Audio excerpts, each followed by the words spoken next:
आज हम मध्य प्रदेश के मंदसौर डिस्ट्रिक्ट में मौजूद हैं। यहाँ गरोड़ तहसील में डूंगर नाम की पहाड़ी है, जिस पर पोला नाम की बौद्ध गुफाओं का निर्माण किया गया है। भारतीय पुरातत्व विभाग के अनुसार यहाँ 100 से अधिक गुफाओं को तराशने का काम किया गया था, लेकिन वर्तमान में प्राकृतिक आपदाओं और समय की मार के कारण बहुत सी गुफाएं नष्ट हो चुकी हैं। इन गुफाओं को बनाने का काम 9वीं से 10वीं शताब्दी के बीच किया गया था। लगभग आधी चढ़ाई खत्म हो जाने पर सीढ़ियों के दाईं ओर एक छोटी गुफा है, जो भिक्षुओं का निवास स्थल मालूम पड़ती है। इसका निचला हिस्सा मिट्टी में धंसा हुआ है। ऐसा लगता है जैसे भूस्खलन या अन्य किसी प्राकृतिक आपदा के कारण यह हिस्सा दब गया था। इसके अंदर जगह जगह बिखरे पत्थर दिखाई देते हैं। मिट्टी में धंसा होने के कारण इस गुफा की ऊंचाई कम है।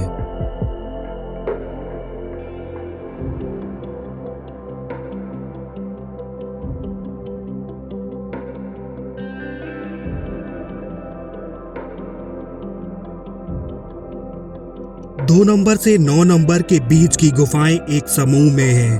परिसर का यह हिस्सा काफी हद तक क्षतिग्रस्त है। इसके बीच में एक बरामदा है, जिसके मध्य भाग में एक स्तंभ बनाया गया है। इसके ऊपर का हिस्सा खंडित अवस्था में है।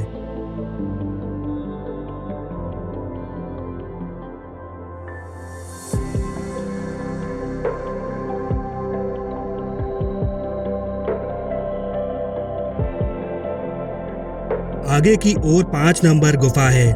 इसके अंदर का ऊपरी हिस्सा टूटा हुआ है।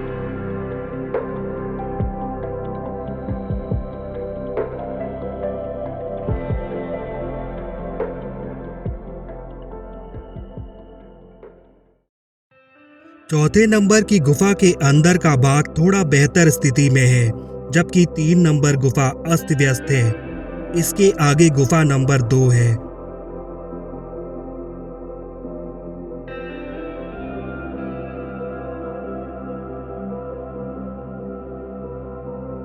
पुरातत्व विभाग के द्वारा गुफाओं के प्रवेश द्वार पर लोहे के जालीनुमा दरवाजे लगाए गए हैं।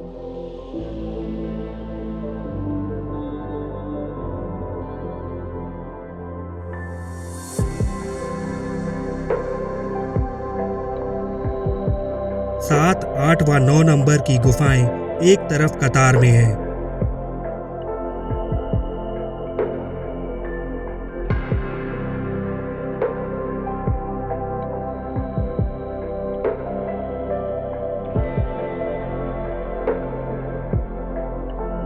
क्रमवार स्थित ये गुफाएं विहार के समान हैं, जो बौद्ध भिक्षुओं की ध्यान साधना व चर्चा का केंद्र थी।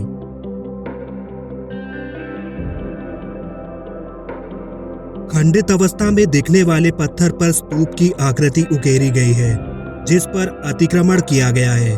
इसके साथ ही अन्य बौद्ध अवशेषों पर यहाँ किया गया अतिक्रमण स्पष्ट रूप से दिखाई देता है। आगे की ओर बढ़ने पर 10 नंबर की गुफा दिखाई देती है। गुफा के बीच में एक बरामदा है, जिसके 3 तरफ 7 अलग अलग ध्यान साधना कक्ष बनाए गए हैं।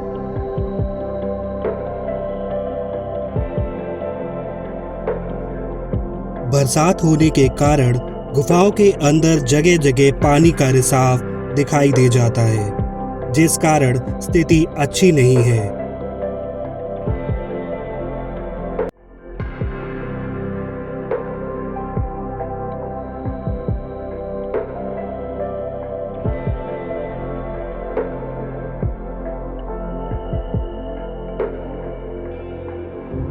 पीछे की तरफ बड़े बड़े पत्थरों को काटकर विहारों को तराशने का काम दिखाई पड़ता है।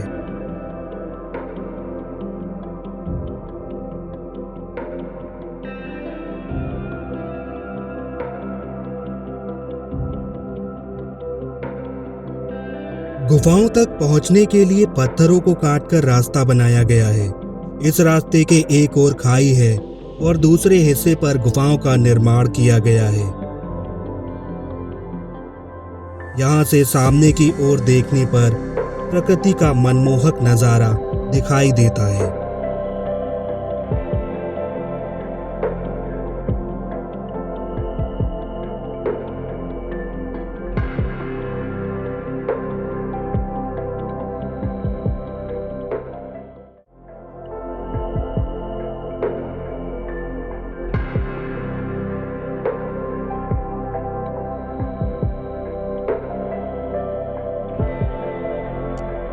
पत्थरों के बड़े बड़े टुकड़े परिसर में चारों ओर बिखरे हुए हैं।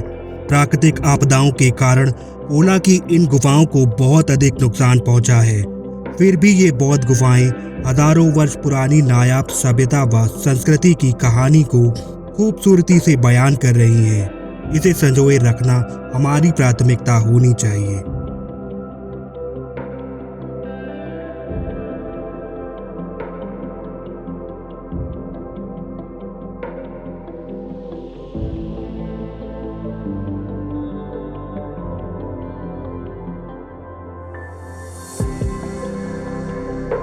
भारतीय पुरातत्व विभाग अगर इन गुफाओं को सहेजने में थोड़े और अधिक प्रयास करे, इसके साथ ही जनमानस का ध्यान इस प्राचीन धरोहर की ओर आकर्षित हो, तो अवश्य इस अनमोल विरासत को संरक्षित किया जा सकता है, जो कि आवश्यक है।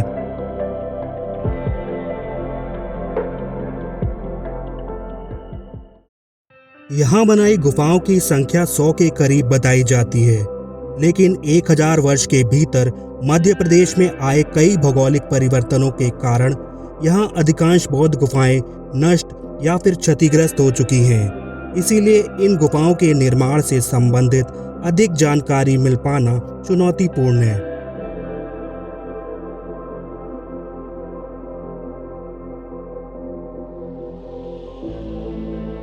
सीढ़ियां खत्म हो जाने के बाद थोड़ा आगे चलने पर अन्य बौद्ध गुफाओं के समान ही मुख्य चैत्यगृह का निर्माण किया गया है। अंदर जाने पर सामने की ओर मुख्य स्तूप दिखाई दे जाता है। इस स्तूप की परिधि 2.4 मीटर व ऊंचाई 4.2 मीटर है। अलग अलग चैत्यगृह में उपस्थित अन्य स्तूपों के समान ही यहाँ तराशे गए स्तूप के मध्य भाग में वेदिका पट्टी का निर्माण किया गया है। वर्तमान समय में इस बौद्ध स्तूप पर प्लास्टर का लेप चढ़ाकर इसे शिवलिंग का रूप दे दिया गया है। हालांकि ऐसा कब किया गया, इसका समय निर्धारित नहीं है। चैत्यगृह में उपस्थित इस विशाल बौद्ध स्तूप को शिवलिंग मानकर पूजना लोगों की अज्ञानता का संकेत है।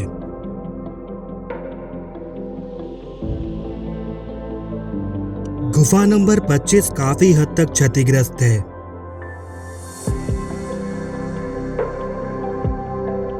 गुफा के दाहिनी ओर का हिस्सा पूरी तरह से टूट चुका है। अंदर का भाग भी खराब स्थिति में है। इसके नीचे एक अन्य गुफा है जो पत्थरों के नीचे दबी हुई है।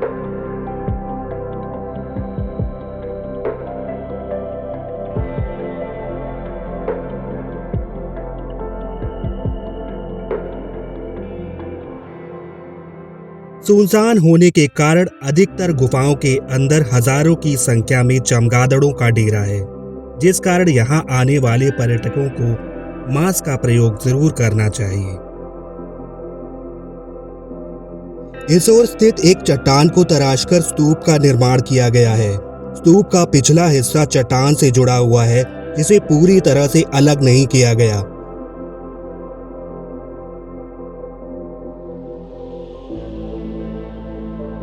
लेटेराइट पहाड़ियों को काटकर बनाई इन गुफाओं की स्थिति जगह जगह से काफी खराब हो चुकी है। पत्थर कमजोर होकर घिस जाने के कारण दरारें स्पष्ट तौर पर दिखाई देती हैं।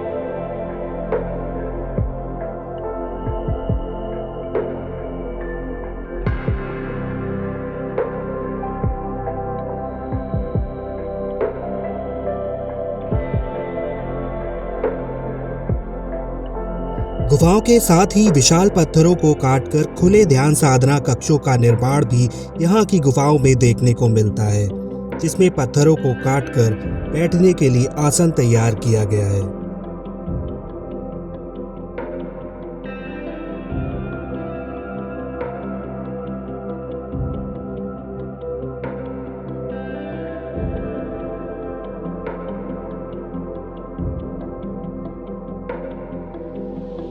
20 नंबर की गुफा देखने में काफी विशाल और भव्य है। इसके बाहरी भाग पर दरवाजे के दोनों ओर वर्गाकार खिड़कियां बनाई गई हैं। अंदर जाने पर एक बरामदा है जिसकी चौड़ाई लंबाई से अधिक है। इसके बीच में 2 अष्टकोणीय स्तंभ मिलते हैं। इन स्तंभों के आगे का हिस्सा पूरी तरह से ढह चुका है।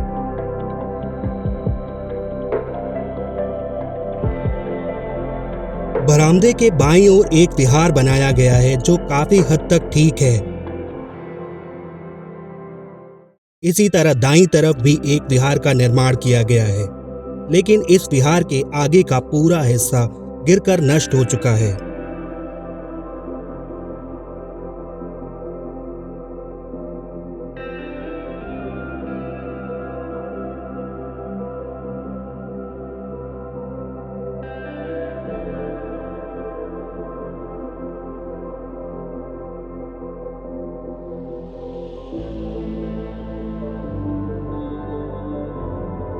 बाईस और 23 नंबर गुफा के बाहरी भाग को काफी खूबसूरती के साथ तराशा गया है।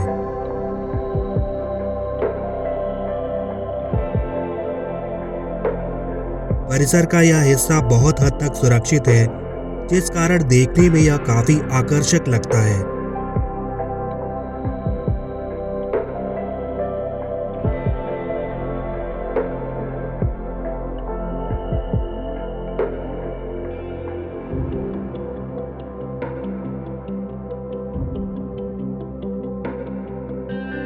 महाराष्ट्र की तरह यहाँ बनाई गई गुफाएं थेरवाद को समर्पित हैं। इसी कारण इन बौद्ध गुफाओं में मूर्ति कला देखने को नहीं मिलती।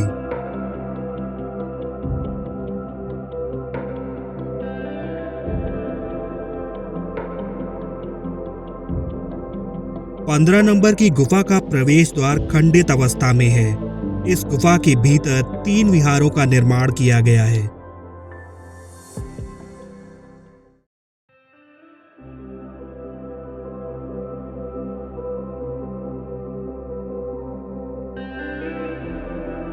इसके आगे की ओर बनाई गई गुफाओं पर किसी भी प्रकार की क्रम संख्या देखने को नहीं मिलती। इन गुफाओं का बहुत सा हिस्सा गिर चुका है।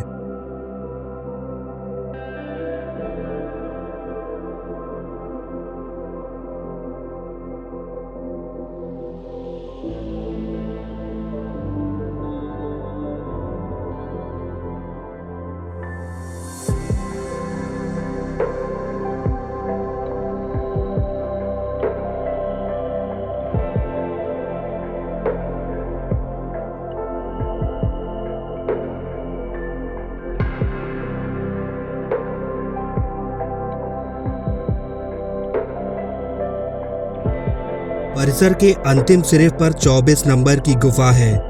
इसका अगला हिस्सा पूरी तरह से टूट चुका है।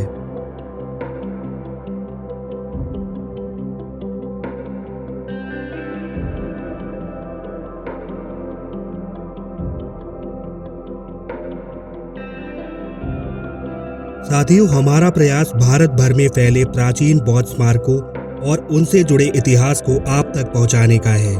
इस प्रयास को सफल बनाने के लिए लाइक, शेयर और सब्सक्राइब के माध्यम से सम्यक दृष्टि को सहयोग करें। साथ ही कमेंट बॉक्स में आपके बहुमूल्य सुझाव जरूर साझा करें। धन्यवाद।